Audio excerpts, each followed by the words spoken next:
Assalamualaikum warahmatullahi wabarakatuh. Welcome back to my channel, Delisa.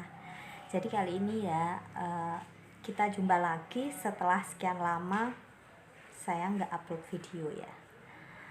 Maklumlah ya, lagi pusing-pusingnya jurnal untuk mengambil ijazah. Curhat malahan ya saya ya. Oke, next kita lanjut. Jadi kali ini saya akan membahas sedikit tentang santet, tenun atau teluh atau tenung ya kalau dalam istilah orang Jawa ya. Santet, tenung atau tenung itu termasuk ilmu hitam yang sangat dilarang oleh agama. Kenapa hal itu dilarang? Karena itu bisa menyakiti orang lain. Selain itu juga si pelaku yang melakukan santet, tenun atau tenung itulah intinya ya, susah banget sih ngomongnya ya, itu dia melakukan perjanjian dengan jin ya. Itu biasanya dengan cara atau namanya atau ikatan ya, atau kalau nggak salah ikatan atau buhul ya. Itu biasanya ikatan itu bisa rambut yang kemudian diikat menggunakan benang atau semacamnya. Bayangin rambut yang sudah setipis itu tuh diikat untuk melakukan perjanjian dengan jin. Karena jin itu akan mau bekerja sama dengan manusia jika ada perjanjian. Oke, kita lanjut ya.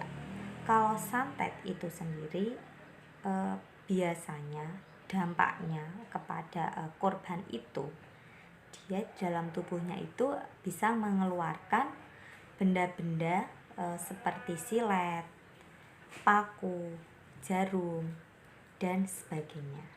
Sedangkan untuk tenung atau teluh itu ya, itu di dalam tubuh korban, maaf ya tadi kalau aku nyebutnya salah ya, di dalam tubuh korbannya itu biasanya itu mengeluarkan hewan-hewan melata seperti ulat.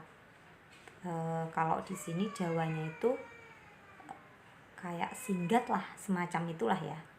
Itu ulat, kemudian kelabang, kalajengking, pokoknya hewan-hewan melata lah. Dan biasanya ya, itu orang yang terkena santet itu kan pasti kan dia bisa bukan bisa sih ya, dia akan mengalami penyakit-penyakit aneh ya. Mungkin itu jika di logika itu nggak masuk akal. Tenung pun juga begitu. Kalau di tenung atau teluh itu biasanya ada bagian-bagian tubuh yang seperti ada sesuatu makhluk hidup yang bergerak-gerak.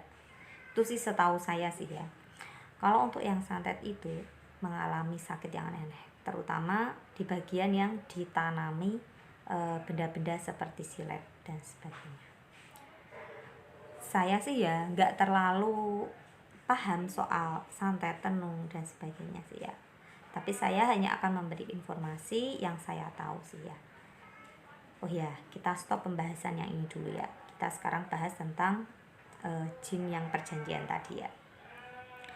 Kalau setahu saya, orang yang menanam sesuatu, atau kalau orang Jawa atau bahasa Jawanya sih ya, kalau orang Jawa ngarani ya, atau orang Jawa membahasakan itu seperti pendem atau dipendem, barang pendeman. Barang pendeman itu biasanya itu juga perjanjian dengan jin. Kenapa perjanjian dengan jin? Karena biasanya di barang pendeman itu ya intinya itu seseorang melakukan perjanjian dengan jin tersebut, lalu barang tersebut dipendem. Nah, ketika barang pendeman itu setelah sekian lama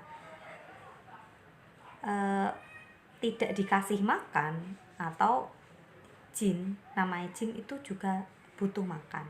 Dia juga butuh makan. Setahu saya sih ya, kalau orang lain saya juga nggak tahu sih. Mungkin pendapat orang berbeda-beda ya. Kalau setahu saya jin itu juga butuh makan, dan ketika barang yang dipendam itu setelah sekian lama tidak dikasih makan, tentu akan menimbulkan efek negatif untuk keluarga yang menghuni rumah tersebut. Itu sih. Dan salah satu syaratnya itu penyelesaiannya yaitu dengan cara barang pendeman tersebut diambil. Namun untuk mengambil barang pendeman itu tidak sembarang orang. Tentu orang-orang yang mungkin lebih mengetahui tentang atau ya semacam itulah ya. Mungkin yang bisa mengambil pendeman lalu membuang jinnya dan memutus ikatan. Tapi untuk melakukan hal tersebut itu ya kalau itu saya tidak terlalu mau sok tahu atau apa sih ya, karena saya sendiri juga belum pernah melakukan hal tersebut dan saya hanya awam lah, orang biasa lah ya. Saya hanya sekedar memberikan info yang saya tahu sekilas. Bukan sekilas sih, yang saya tahu lah, intinya seperti itu ya. Kalau barang pendeman itu setelah sekian lama itu tidak diambil, dan ketika diambil tuh dia akan mengeluarkan bau yang sangat busuk atau bau anyir ya, istilahnya bau busuk banget lah. Apa ya, kita tuh mau lanjut soal apa ya? Sebenarnya saya ada pengalaman, tapi itu saya ceritakan ke episode saya lain kali aja ya, oke? Sekarang lebih baik kita bahas cara membentengi diri yang seperti sudah saya sampaikan di konten saya sebelumnya itu. Sebenarnya itu diri sendiri sih.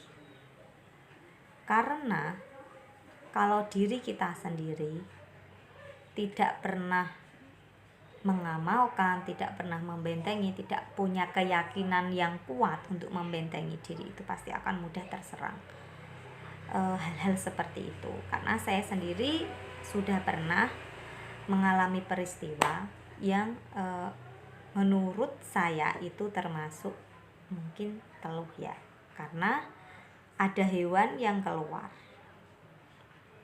dan itu akan saya ceritakan di episode selanjutnya aja ya, biar penasaran ya. Oke, tapi alhamdulillah